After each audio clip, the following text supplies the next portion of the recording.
그러면 먼저 채용 트렌드에 대해서 좀 알아보도록 하겠습니다. 일단은 한마디로 얘기하면 성수기 중에 성수기입니다. 이런 성수기가 없습니다. 이 공공기관은 어떤 정부의 일자리 정책 이런 거에 맞추어서 계속 규모가 늘어나고 있어요. 뭐 지원자 입장에서는 제일 좋은 게 규모 증가, 뭐 이거보다 더 좋은 건 없죠. 그래서 뭐 2018년도에 약 한 23,000명, 2019년도에 23,300명.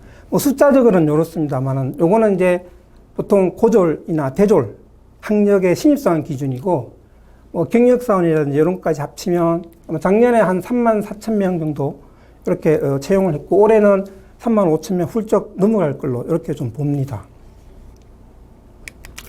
그 다음에 또 하나의 특성이 공정성, 뭐 투명성 이런 거죠. 뭐 채용 비리 문제도 있었지만 어쨌든 공정성, 투명성 이런 제고에 거의 목을 메고 있습니다. 그래서 저도 면접위원회를 가보면 이런 거에 또 조금이라도 저축된 부분이 나지 않도록 그런 부분에서 굉장히 좀 조심을 많이 합니다.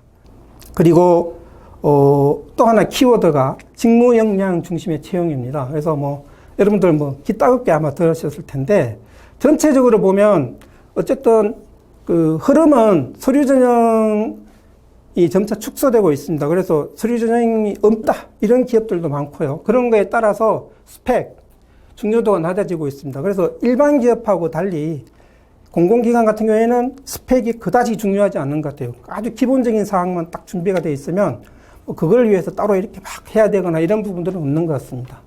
상대적으로 자기소개서 이런 쪽도 좀 중요도는 낮아지고 있는 것 같아요. 그런 부분들이 있고, 그 다음에 그러다 보니 이제 필기시험 중요도가 올라가고 있습니다. 뭐 우리가 뭐 잘 알다시피 근로복지공단이나 뭐 국민연금공단, 건강보 이런 쪽에는 7배수, 10배수 이렇게 서류 전형에서 막 자르죠. 그러면은 상대적으로 좀 필기 전형이 좀 쉽습니다. 근데 서류 전형이 없어요. 그러면 100대 1, 150대 1 되죠? 그러면 그거를 갖다 필기해서 다 이렇게 잘라내야 되는데, 면접으로 가는 게 뭐 2배수, 4배수이다 보니까 150배 1이다. 그러면은 147명을 잘라내야 돼요. 3명을 합격시키고. 그러다 보면 필기시험의 난이도가 올라가서 변별력을 가질 수밖에 없습니다. 그래서 이 필기시험 중요도가 올라가면서 난이도는 계속 올라갈 거다.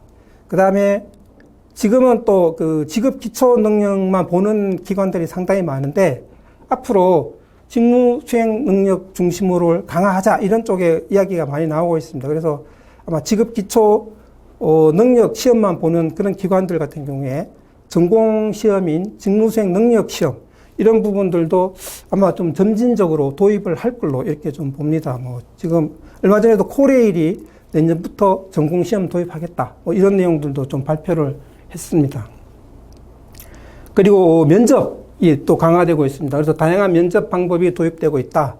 그래서 뭐 우리가 아시다시피 토론이라든지 발표라든지 경험, 상황 이런 면접들이 있는데, 작년의 경우에 보면 이제 건강보험이라든지 그 다음에 이 LH라든지 아니면 건강공사 이런 쪽에서 토론 면접을 도입했죠.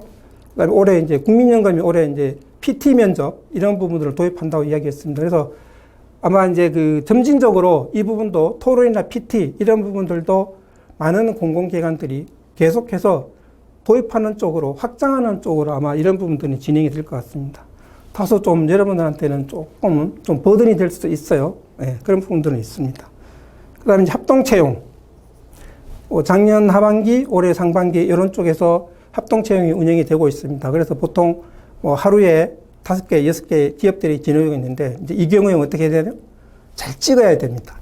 잘 찍어야 돼요.